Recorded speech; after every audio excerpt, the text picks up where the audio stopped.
Marvel has been dominating the box office the last couple years with their superhero content, from Avengers to all their solo films and series. DC has been trying to keep up, and we occasionally get a couple of great movies and TV shows. But unfortunately, most of the DC projects coming out recently have been less than good. But one underappreciated gem that needs to be talked about more is the movie Man of Steel. It was announced a couple of months ago that Henry Cavill was coming back as Superman, and everyone was so excited. But then unfortunately that didn't end up happening, to the disappointment of many. But I have been a fan of Henry Cavill since I first saw him in Man of Steel, and it seems like everyone cares so much about him now and not when this movie first came out. I was listening to a podcast titled The Escape Pod Podcast, and they were talking about their dislike of this movie because of Henry Cavill and how he ruined this movie for his quote bad acting. And that honestly just made me so upset, so I knew I would need to retaliate with this video.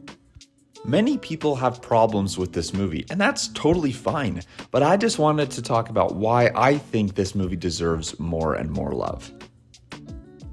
The first irk that most people have with this movie is how this is a darker version of Superman and not the heroic Boy Scout that we all grew up reading and watching.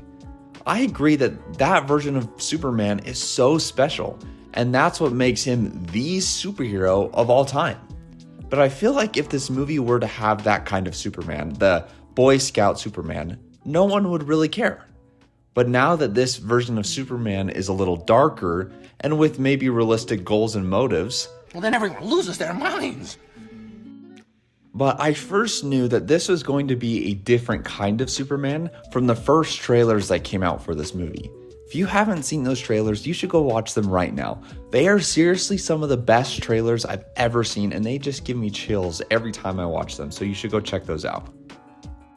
But one of the first things that I just want to talk about with this movie is how much I love the jumping back and forth between Clark's past and his present. We get to see him growing up and discovering his powers, which I feel like is something we've never seen before. From the classroom scene, from where his powers are awakening, to him saving the kids on the school bus, which is also one of my favorite scenes of this whole movie. We see him at the same time hopping around from job to job, not really having a path in life, which I love. If I was in his shoes, I wouldn't know what to do either. His whole life he was bullied and called a freak, and his parents were even scared by what he could do. And to top it all off, he found out that he is an alien. That would shock anyone. So he's just kind of, keeping his ear to the ground and trying to find out any clue or evidence to where he might come from. And of course, he later finds where he comes from when he discovers the ship in the iceberg. From that ship, he there finds his purpose, and now he knows what he needs to do, and he needs to be a hero or a symbol. The first flight scene in this movie is also so amazing for so many reasons. The soundtrack and the thrill and showing the thrill of someone learning to fly is just so incredible in how they did that. I've seen a lot of people saying they didn't like this scene because of how shaky the camera is when he's flying. But I really like it. It's like we are holding the camera and we're trying to catch glimpses of him flying. I think it was a really smart move for them to do that. One thing that I don't like about this movie that most people don't agree with is Amy Adams as Lois Lane. I don't really know why, but I just don't 100% love the casting. I know that's not really the biggest problem, and she did great, I think, but honestly, I'm not a huge fan of that casting, but that's just me. That's one of my cons. And I guess while we're talking about things I didn't like or cons with this movie, I think is something we can all agree on is Jonathan Kent's death. He chose to rather die in that tornado than have Clark reveal his powers or his secret. Like, really? That was the one thing that I thought was just maybe a little far-fetched for me, but those two things were really the only big things that I didn't really like about this movie. Around this time is when Zod is introduced. I love how he revealed himself to the world.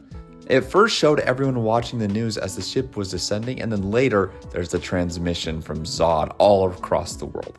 So terrifying and so amazing.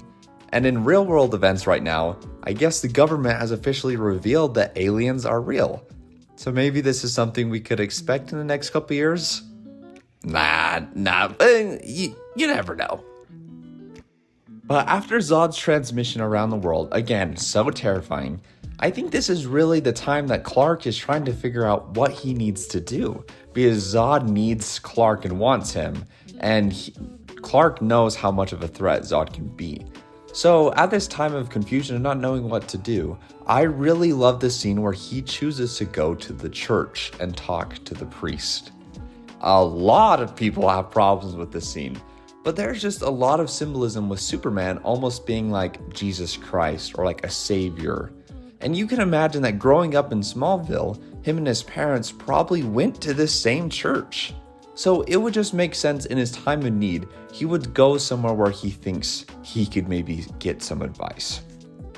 But after this, he finally reveals himself to the world and surrenders himself first to the US government and then to Zod. One of the very first posters that was released for this movie was the picture of Superman in handcuffs being led by the soldiers. I think that is such a killer first poster because everyone is probably so curious about, why is Superman in handcuffs? I think that was a great marketing campaign for them and for a first poster. But later we see the big fight between Zod and his men against Superman in Smallville.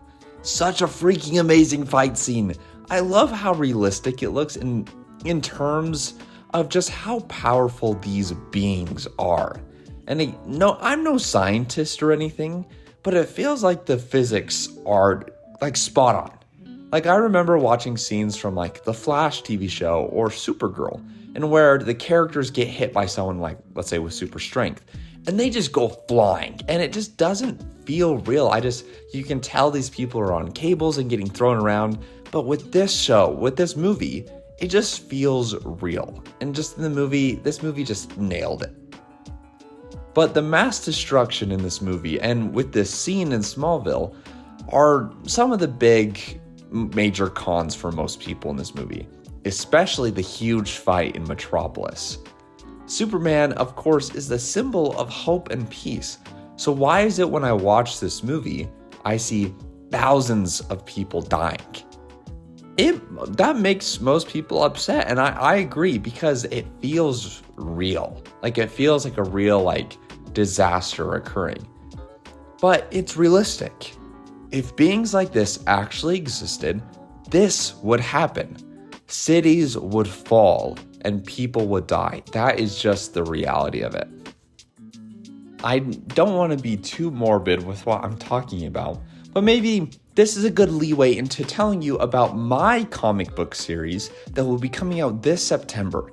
The first story that I will be publishing is titled The Tempest, and it's about a character named Carter Brooks, a character who has inherited godlike abilities, and his search for finding out where his abilities come from and the consequences thereof.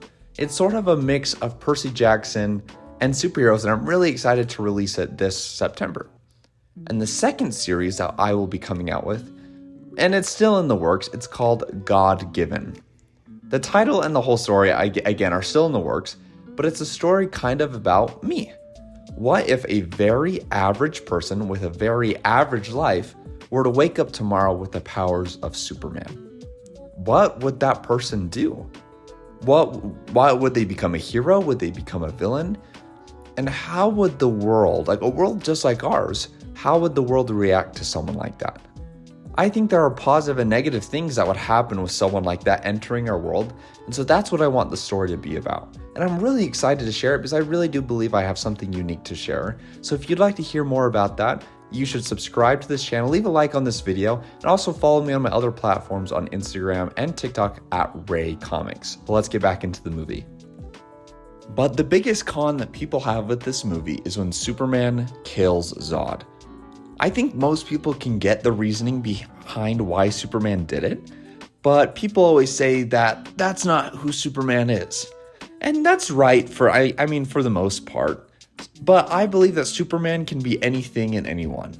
Even though Superman is this Boy Scout and would always try to find another solution than to kill someone, I truly believe that even he would kill someone to save the innocent. And I think that's what Zack Snyder was going for with this decision. Zod was an incredible villain with great morals and great reasoning behind his actions. He is doing what he was born to do to save Krypton, so he is probably one of the best villains we've gotten in the DCEU. And I'm truly sad that we didn't really get his full potential in the most recent Flash movie. But I truly believe that this movie is something special, and it is honestly one of my favorite superhero movies of all time, and it is very underappreciated. The point of this video is, you should go watch it again. Give it another chance, look for the good in this movie and not look just at the bad that you may think everyone thinks there's bad stuff with this movie, but try to just appreciate it for what it is, even if you are not a huge fan of Zack Snyder. But thanks so much for tuning into this video. I'll be trying to make more and more videos like this and hopefully better and better quality over time. So please subscribe to this channel, leave a like on this video, and comment what other types of videos you'd like to see. And follow for more content about my comic book that will be coming out this September. But thanks so much, and I will see you on the next one.